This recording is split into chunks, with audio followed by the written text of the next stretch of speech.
Today marks 100 days in power for the Queensland Premier Campbell Newman. He won the election with a level of support never before seen in the state, but already the honeymoon's over. Teachers, public servants and Indigenous and gay rights campaigners are all enraged. And as Matt Wordworth reports, tensions are also growing within the Liberal National Party itself.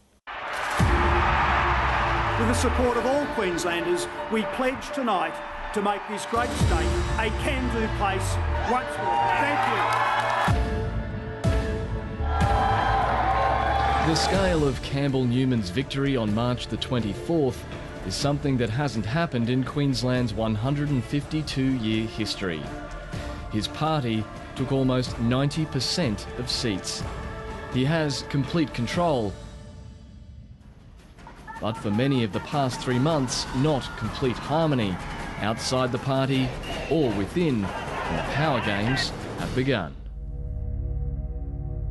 My genuine fear is that Campbell Newman's single problem is going to be coming from the organisation. The organisation knows they are now sidelined, that they're nowhere near as important as they believe themselves to be before Campbell Newman became the Premier. So along the way we're going to see a lot of testing of the power relationships. Campbell Newman's nickname of Can Do was earned as Brisbane's Lord Mayor, from fixing potholes to digging tunnels. A week out from the election, the former engineer had already laid out his plan for the first 100 days of government. It included stamp duty concession, cutting payroll tax and freezing car registration. We published a 100-day plan. I believe we have ticked it all off. And I'm really thrilled with the way that the Cabinet has risen to the challenge of delivering on those things. One early priority, an audit of the state's finances done by former Federal Treasurer Peter Costello, paved the way for the drastic action Newman has taken since then. I think the Commission of Audit is probably the most important thing that's come out of the 100-day plan, and that report has shown that the fears about the level of state debt were well and truly justified. Now, with the budget so tight, it's what Campbell Newman can't do and won't do that's provoked anger, such as preserving the 207,000-strong public service. But I'll say that again, we have 20,000 more public servants than the taxpayers of Queensland can afford to pay. New South Wales has actually put figures on the number of jobs they're going to cut. Is it fair that you do the same? Well, look, I've put an upper limit, if you like. The 20,000 is a high level. This is the extent of the problem. Again, no more than 20,000. Well, we're fed. Well, I don't believe we could possibly do the job for Queenslanders if we lost more than that. And what I'm really trying to say is we want to come inside that.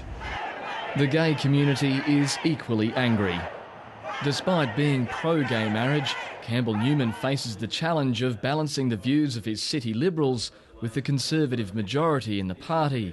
His compromise was to rebadge civil unions as registered relationships and ban same-sex surrogacy. We will be amending the Surrogacy Act to repeal the provisions with respect to same-sex couples, de factos of less than 2 years and singles. It was Campbell Newman's first broken promise. He'd said there'd be no changes. Now it appears to be undergoing further refinement. There's work being done on that at the moment. When it does, we'll be letting people know what our position is. But at the moment, we've simply signalled that we will be making some changes. One former Liberal federal minister fears the party is changing for the worse. The Liberal National Party is meant to be a broad-based party, but in fact, in a lot of ways, its views are narrowing as an organisation. Gary Hardgrave now works as a radio announcer. He was expelled from the LNP last month over comments he made on his show criticising party president Bruce McIver, who was very conservative, deeply religious and powerful after successfully merging the Liberals and Nationals in 2008. He's allowed to have a view, as indeed people who don't agree with him is allowed to have a view. But this is not a pontificate. Bruce McIver's star is also rising. He was considering a run for federal Liberal president against Alan Stockdale before Tony Abbott personally intervened to stop a challenge. He was determined, though, to alter one of the party's rules. He wants them to embrace the LNP's policy of banning lobbyists from the party executive.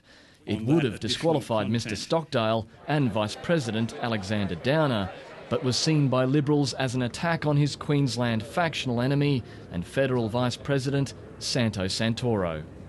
Those against the motion. It was voted down in overwhelming numbers as senior Liberals from other states denounced what they saw as a power struggle.